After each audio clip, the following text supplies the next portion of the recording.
Welcome to the Voice of the Victim podcast. My name is Ryan. And I am Rosie. How are you doing, Rosie?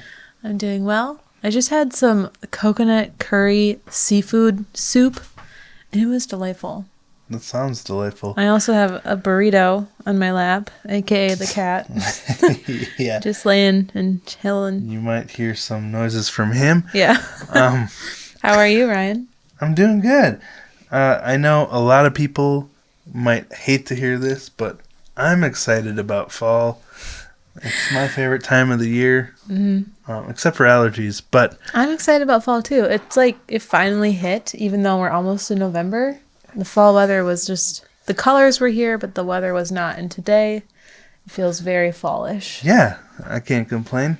So, you're taking the lead again tonight? I am indeed. First off, I want to say thank you to Melissa on our Patreon.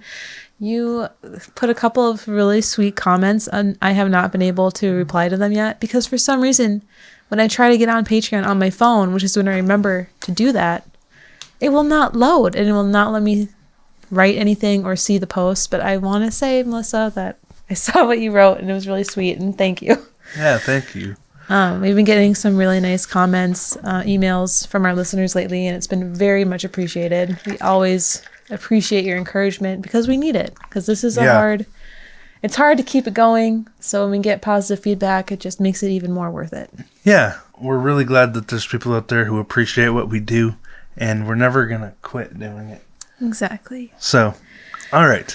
What have you got for us tonight? So everybody in the world pretty much knows about the Gabby Petito case, I think. Mm-hmm. There's been nonstop news media coverage, and including on this podcast. Yeah, on our podcast, and it's been really fascinating. But I don't think I'm the only one, or I know I'm not the only one who's asked, like, why has this case gotten so much more coverage than other cases?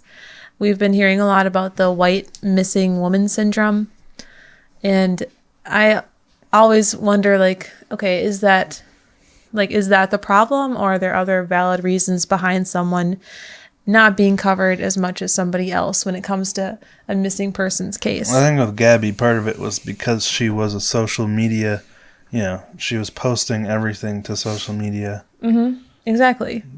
Like there's always some solid reasons. I don't like how sometimes we're just so revved up to put a label on something before digging into the reasons behind why something's happening. Yeah. Well, I mean, every situation is different, but I'm not smart enough, and I don't have any knowledge of why things go the way they go. Well, first off, I just want to make sure people understand that Gabby is truly a victim. It makes me really sad when I see people thinking that she's lesser because other people haven't gotten as much coverage, and people get so upset. Yeah, it's not a competition. No, it's not. But on the other hand, we do want these other people to be found too. Right. Or their cases to be solved. Right. So we have the utmost respect for Gabby and her family, and instead of adding to this fire of frustration, we just wanted to share what we learned in our own coverage of the case. And also, I want to share some reasonings tonight about why her case has become so popular. And it isn't the answer, but maybe it's just a faucet that some haven't looked into yet. So obviously, this world that we live in isn't fair. Or a facet? A facet. Okay. All right. Enough damage control. Let's get into this topic. All right. So the area where Gabby Petito went missing is also the same area where some 700 Indigenous women have gone missing from the years 2011 to 2021. 700? Yeah. Wow. Gabby was found in under 2 weeks, where almost all of the missing Native people are still missing in this area. In Wyoming, which is the state where Gabby's body was found, 21% of the state's homicide victims were Native American. And this is crazy when you put it in consideration that Native Americans only make up 3% of the population.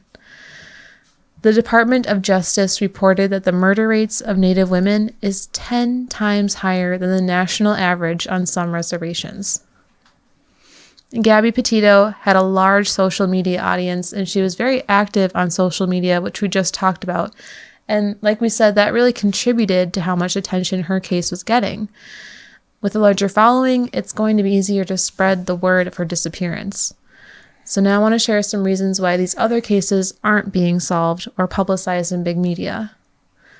One of the biggest problems are data gaps and conflicts over jurisdiction on reservations. They're just not reporting or recording stuff as thoroughly? Right.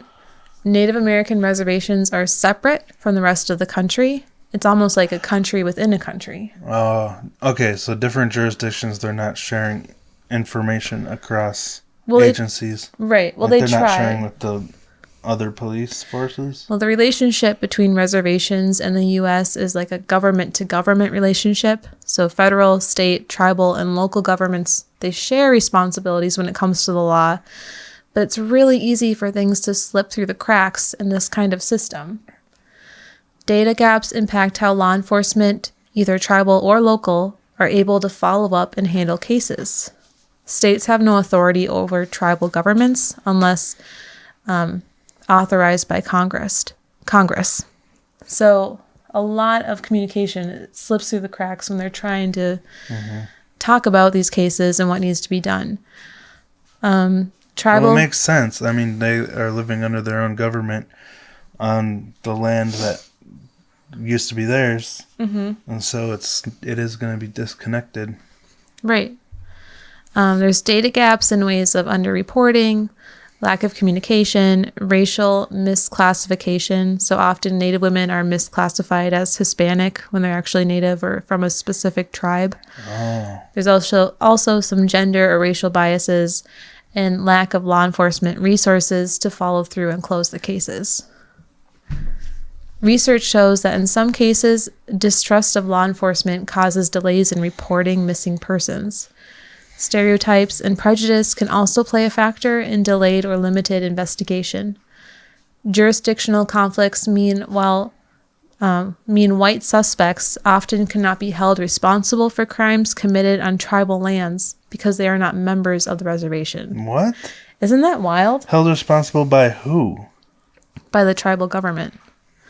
How? That I don't know. This is like information that I was like... Where'd you get this information? Like actual legal documents or from like a media outlet? No, I didn't get it from a media outlet. I got it from like different tribal law, like law enforcement. It's legit, and it sounds so strange to me. There's a few exceptions. That sounds really backwards, but... Well, there are some exceptions, like if you are dating or married to someone who belongs to the tribe, then you can be tried for your crime. Or a Native American from a different tribe that's on a different reservation. So is this like some kind of protection that the U.S. government forces, like, well, it seems tribal councils to have? If you are... Because why would they protect outsiders? I think they just try them on, like, the state law enforcement, not the tribal, with the tribal government. Okay. Oh, well, okay. I'm just saying the tribal government can't try you if you don't belong to the tribe and are not married or dating somebody. You need to be held accountable to the laws of your land. Right. Even if you commit a crime on tribal land, basically. So obviously, if this is really truly enforced, lots of these cases are going to slip through the cracks if the local law enforcement has to wait for the state law enforcement to intervene and be in communication with what's going on. So it just seems like it would take up so much time and not be able to move in an efficient manner because of this. Another problem is that Native women are often blamed for their own disappearances. As we know, it's not a crime to go missing, and local state authorities often blame prostitution and have a lack of empathy for the victims that go missing. Most minority children are initially classified as runaways, and adults are labeled as criminals or having some criminal involvement. The National Congress of American Indians estimated from a 2015 study that 40% of women who are victims of sex trafficking identify as American Indian, Alaska Native, or First Nations.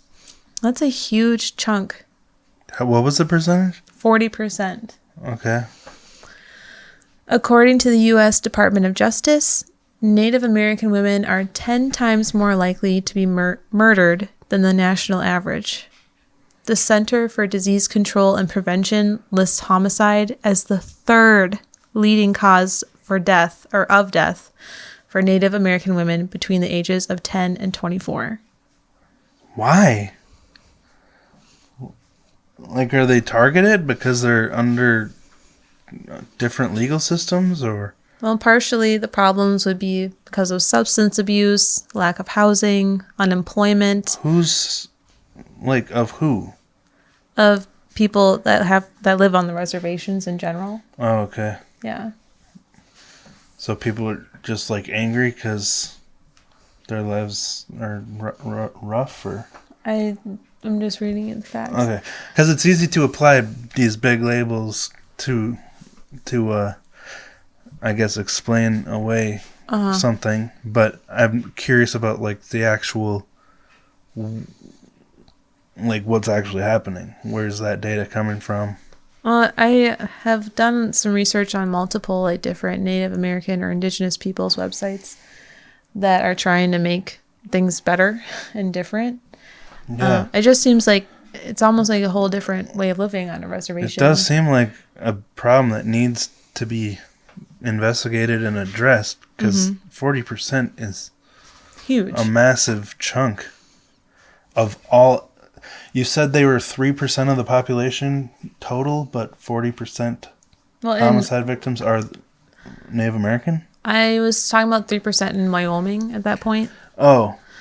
But like, it's if you're taking Wyoming as a control group, and the 40% was in the U.S., or? Right. Okay. I mean, still, those are really different numbers. All right. So in this episode, I'm kind of like going through different things that Indigenous people want to make aware more in public, problems that are going on. So I'm going to switch gears a little bit and talk about those mass graves that were found in Canada and up north. Remember those? I remember you telling me about them. I don't remember hearing about them, Okay. but you told me about them. Well, in late February of this year, a mass grave of 215 children's bodies were uncovered under unmarked graves at a former Indian residential school in Canada. 215 Native American children were killed and neatly hidden away. And that's just what we know of. When? Like, did they die? Long time ago, like 1820s. Oh. Wow. And later. But, so what happened there? Well, first I want to say that many tribes have added more deaths. They're undocumented. But they say that the real total of children that died, even though their graves were not found, was probably closer to 1,000. In the 1820s, the government wanted to cancel out Native culture. About 150,000 Indigenous children were forcibly taken from their families and put into these schools. The same took place in the U.S. territories as well. In 1819, the Indian Civilization Act was established, and the cultural assimilation campaign started by taking tens of thousands of Native American children and placing them in 365 different boarding schools run by religious institutions and the government. So, trying to turn them civilized. English. Yeah. The national motto for these schools were "Kill the Indian and save the man." Oh. So completely stripping them of all of their identity. It still irks me when people call them Indian. It's like, this isn't India. Why do we call them Indians? Right. Anyway. At these schools, children were taught the importance of private property, material wealth, and monogamous nuclear families. They were to be civilized and part of the mainstream society, meaning reformers were to strip any Native American traits, tradition, or heritage that they could. And they even would change their name as they were on the grounds of the school. That was their first thing taken away, was their Native American name and given an English one. Sad. These schools, no matter where they were located, they used the same tactics: violence and emotional neglect. The children were not allowed to use their native language. most going mute because they couldn't understand what the teachers were saying. They had to renounce their religious beliefs and were stripped of their birth names. Many children were borrowed out to white families under the placing out system, which was supposed to teach children different skills for farming and everyday chores, when really most of these kids were just used as slaves and servants that lived in the home. The kids that went to these schools were abused on a daily basis. Some examples of abuse would be having the children kneel on broomsticks or locked in closets for not speaking in English. If a child wet their pants while they were locked in the closet for too long, they would be beaten by the nuns. Children were beaten by belts, and one of these children remembers seeing a friend beaten to death in the school. What? Another punishment. And there was just no recourse for the teachers because... What? Because they were doing their jobs. Beating the kids to death was part of their job? Well, like their motto was, kill the Indian, save the man. Well, another punishment for not learning English would be putting lye soap in children's mouths, which would cause blisters. Wow. Deprivation of food was also used as a form of consequence. Disease was also very common in these schools. Many of the children suffered from tuberculosis and trachoma. These boarding schools would continue on until 1978. Excuse me. From what? Mm-hmm. They started in 1820s and went till 1978? Mm-hmm. In 1978, the Indian Child Welfare Act would be passed. Now, this act meant that Native American parents finally had the right to deny their children's placement in off-reservation schools. So before this, parents, they didn't have a choice. Many people are like, well, why would you send your kids there? Well, there was no other option. Well, circumstances kind of changed, though, over those 150 years, right? Right. Like, but they still didn't have the right to deny their child's placement. Gotcha. But, like, by that time, were they more, raised speaking English, and since their grandparents had been assimilated, like, mm-hmm. they were kind of more, I guess, able to at least know what the teachers were talking about. I'm guessing, not that it was right. I'm guessing that the overall, what's the word I'm looking for? Just the way the schools were run and stuff had improved like a ton from the 1820s. But it's still, you still couldn't say, no, I'm going to have my kid go to school on the reservation. And that's... Well, that's like an American right, though, isn't it? To be able to send your kids to private schools or whatever schools you want? Mm-hmm. Or was that something that kind of started in the 70s? I'd have to do more research on that. Native Americans didn't have access to? Yeah. That's just so bizarre to me. Mm-hmm. Now, though the boarding school system is no longer happening, many Native Americans say that in a way, it's still not over. Instead, it's turned into a different system, state and private child welfare agencies.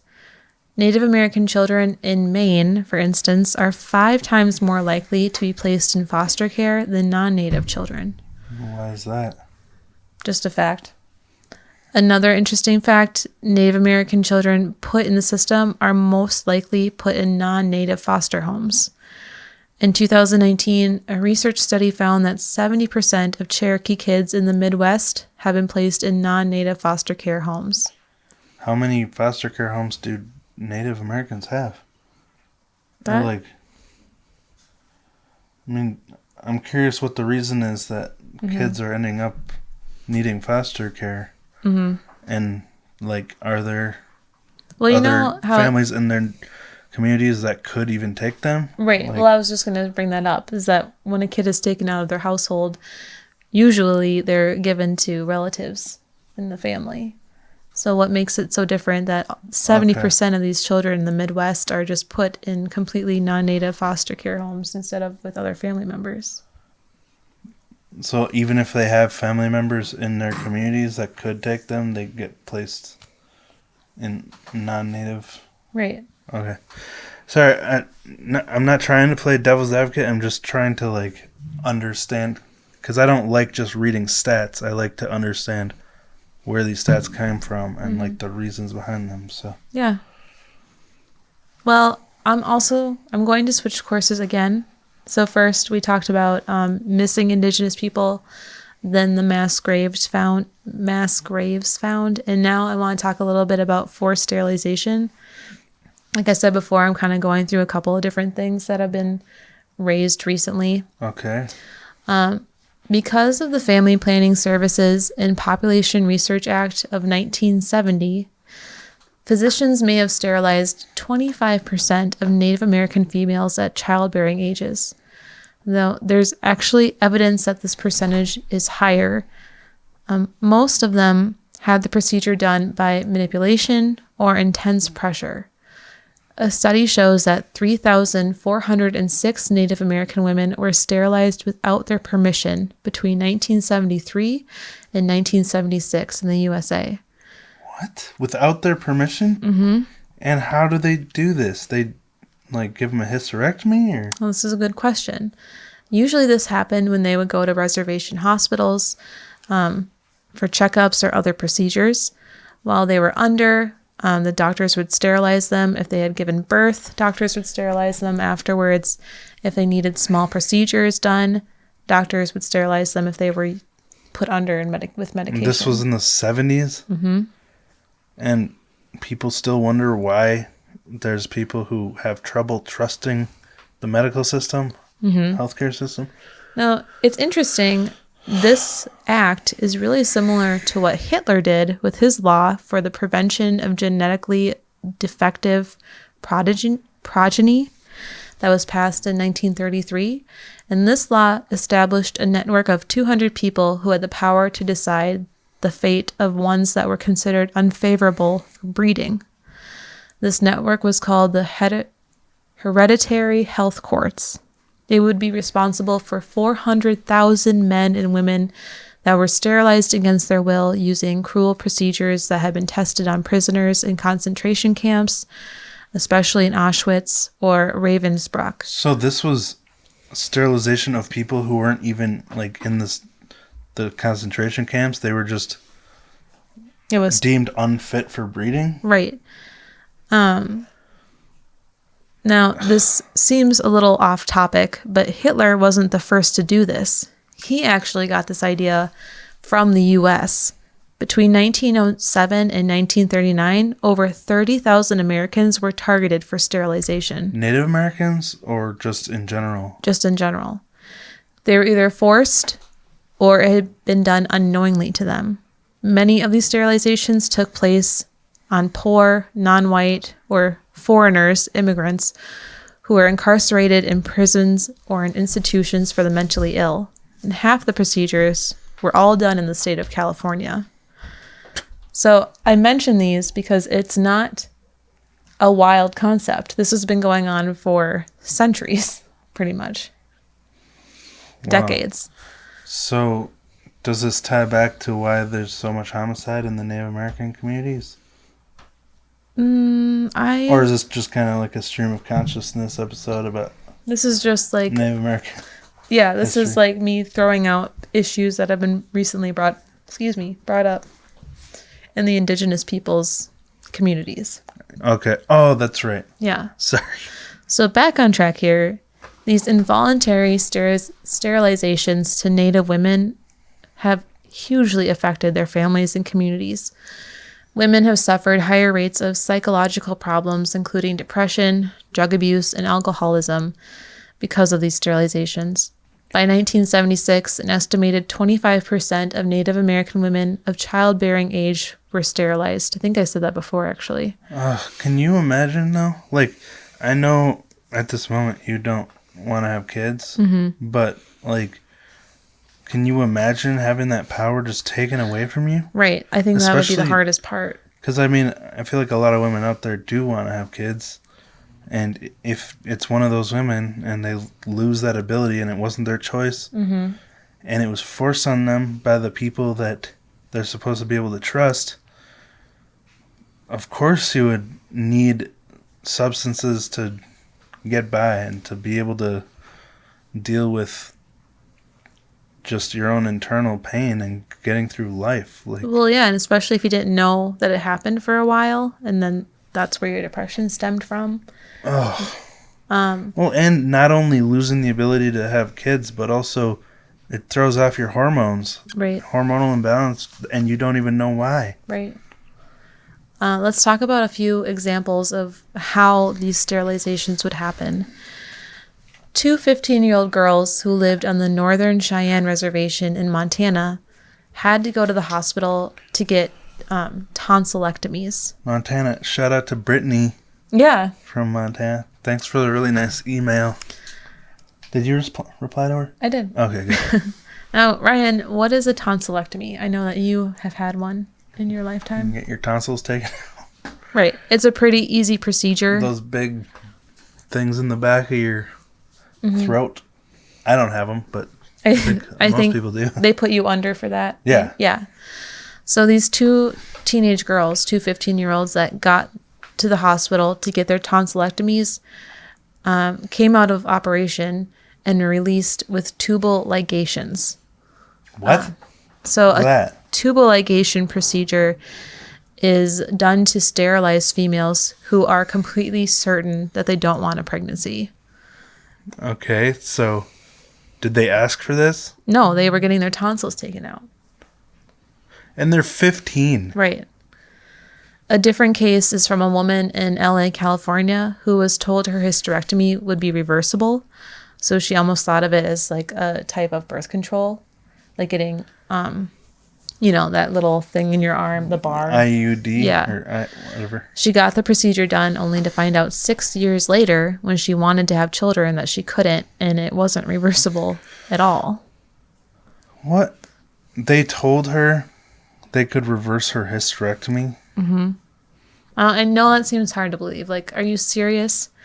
But I really believe that if you're going to the doctor and you're asking these questions, we don't know how old this woman was, and the doctors are reassuring you and telling you that you can trust them and that this could be reversed.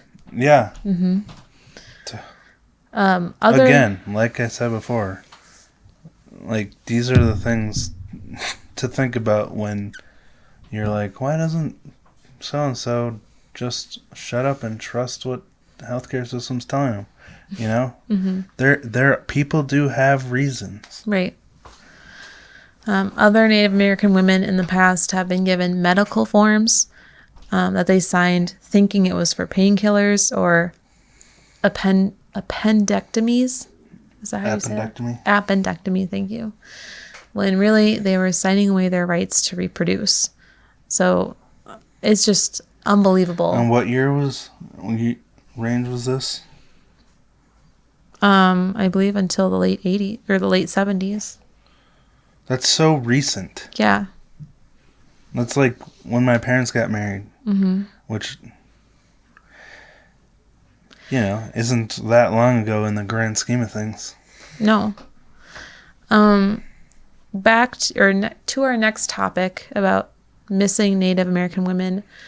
I just wanted to throw out a few small descriptions of women that have gone missing, or just people in general who are Indigenous, that maybe we could just help out a little bit. Mm-hmm. So this is a few. I think I have like 4 or 5 people on here, or maybe a little less. My first person is a 40-year-old woman, a Native American named Mary Davis Johnson. She was last seen on November 25th, 2020. She was on her way to her friend's house on the Tulalip Reservation in Washington when she went missing. What's that called? Tulalip? Tulalip. Oh, Tulalip. Mary Davis Johnson. Just keep going. I'm going to pull up pictures if I can find them. Oh, good idea. Mary is 5'6", 5'6". She weighs 115 pounds, has brown eyes and black hair. She has a scar on her nose and a birthmark on the back of her neck. She also has a tattoo on her upper right arm of a sunburst design. The FBI is now offering $10,000 for information on her whereabouts, and the tip line that you can call is 360-716-5990. The next person... And there's also another tip line. Oh, good. FBI Seattle's field office, 206-622-0460. And I have all this up on the screen right now, too. Cool. And pictures of her and stuff. All right, who's next? Spirit Rain Chasing Hawk. That's cool. Right? He is from Eagle Butte, South Dakota. He's a father of 5 and was last seen at his family member's house on August 9th, 2021. And what's the name? Spirit Rain Chasing Hawk. He's 5'7", 280 pounds, has dark brown eyes and brown hair. And if you have information on where he is, if anything seems familiar to you, you can contact the Cheyenne River Sioux Tribal Police at 605-964-2155. Okay, and I got a picture of him up on the screen right now. What was that number? Okay, this one says the Cheyenne River Sioux Tribal Police. Yeah. 605-964-2155. Yep, same one. Okay, cool. All right, I have 2 more missing people. Amanda Green, a.k.a. Amanda Corpus, was last seen on June 2nd, 2021 in Tacoma, Washington. She has a large coastal-style orca tattoo on her lower back, a braided armband with eagle feathers on her right arm, the word karma on the back of her neck, and a sea turtle tattoo behind her left ear. She's 37 years old, 5'2", 120 pounds with brown hair and brown eyes. She had recently announced that she was pregnant before going missing, and it's very unlike her to not check in with her family, so family is highly concerned. If you have any information about Amanda Green, you can call the Tacoma Police Department at 253-798-4722. Looks like you found her. That's the same phone number that I have here. Perfect. Most of these I found on Facebook. Like, Facebook was the most helpful source to find people. Well, to search for people that were missing. Yeah, that's where I'm on right now. Yeah. Actually, I guess this is Twitter. I guess Twitter is good for something. The last person I wanted to shout out to, or, talk about, was Alexia Atkins. How do you spell that? Analexia Atkins. Okay. She was last seen on September 19th, 2021, and she's from Zacatán, Arizona. She's 17 years old with brown long hair and brown eyes, 5'7", 205 pounds, and Alexia was last seen at around 10:40 p.m. at Desert Visions Youth Wellness Center. So if anyone has any information about Alexia, you can call 520-562-4511. Okay, and again, that's on the screen. Ooh. That's just barely scratching the surface. Right. Of all the people. So. Thank you, Rosie. Thank you. I'm still not quite done. I just wanted to say that things are starting to change slowly but surely through demonstrations and the efforts of victims' families. Many states are enacting legislation to address this huge problem, as well as funding investigations. Here's a few organizations that I found that really seemed helpful to me and seem like they are spreading awareness in a positive way. The Indian Countries Missing Facebook group, which is what I used to find these people, has tons of photos and descriptions of missing Native American people. Also, you gonna bring that up? Oh, go ahead. Okay. Keep talking. If I can find it, I'll put it on the screen. The Native Women's Wilderness website. It was created to bring Native women together to share their stories, support each other, and also for us to learn from them and to explore and celebrate the wilderness of the Native lands. A very, very neat website. Their number one mission is to bring their missing home and to help families of the murdered cope and support them through the process of their grief. So, yeah, a website I think everybody should check out. All right. What was the website called? It was called Native Women's Wilderness website. Thank you, Rosie. Yeah, that's pretty much what I got. One more website is the mmiw.org. Oh my gosh, I can't talk anymore. mmiw.org, Missing and Murdered Indigenous Women. Also a very helpful website. But overall, I know that I went a million different directions with this outline. I was just trying to touch on different topics that I've recently learned about. I really hope that this sheds a little light what we can do. I mean, I definitely learned a lot from this outline. I think it's good you covered a lot of different topics because, like you said, there are so many different stories and cases. I mean, each of those missing people has a story and a reason they went missing. And I'm curious to learn more about why this stuff's not investigated more, or if they just... Yeah. Because you said they had found, 7 more people around the area that... I had heard... While they were searching for Gabby? 8. 8 bodies were found during the search of Gabby Petito. I want to look that up to make sure I have that right. Okay, yeah, and try to see if there's, if they solved any cases with those, or if they were able to be identified. It says that 10 bodies were found in the hunt for Brian Laundrie, and at least 9 during the search for Gabby. Or it says 9 total. And did these... I'm just curious if these solved missing persons cases, or if these were unreported people. I mean, it looks like a real mix of ages, backgrounds. So Wow. I'd have to do more research about that, but... Well, I guess that kind of ties back to how you started this. Some of these families might be grateful for the coverage that Gabby's story did get, because a lot of people may have found closure during this investigation. Right. I mean, it's terrible why this all happened, and now, like we talked about last week, Brian Laundrie, his remains were found. I guess you haven't been behind the mic since that news came out, because I had to add the addendum at the beginning of the episode last week. Mm-hmm. And that just opens up a bunch more questions. Yeah, it does. Kind of takes away the possibility for closure. Right. I don't know if you had anything else you wanted to say about that. I just don't know. Like you said, the desire for closure is so high, but I don't see how we're going to get any unless his parents know a lot more than they're not saying. I just don't know how we'll find out more, Yeah. Well, are you ready to wrap this up, Rosie? Yeah, I think so.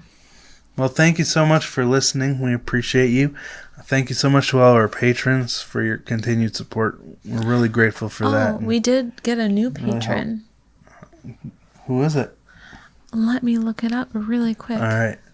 Yeah, while Rosie finds that, I just want to say our patrons really help us keep going and keep making time for this podcast, because we are passionate about this. We do feel that it's important to talk about a lot of this stuff, and we're grateful for people who value it enough to help support it and help us keep going. So thank you for that. Mm-hmm. And everyone who just comes back and listens every week. I still can't believe people want to listen to our podcast. I'm so not used to doing this. Have we asked this person if... Oh, we should probably ask her. Okay. Yeah. Just because of the nature of our podcast, I like to ask people before we give them a shout out. Yeah.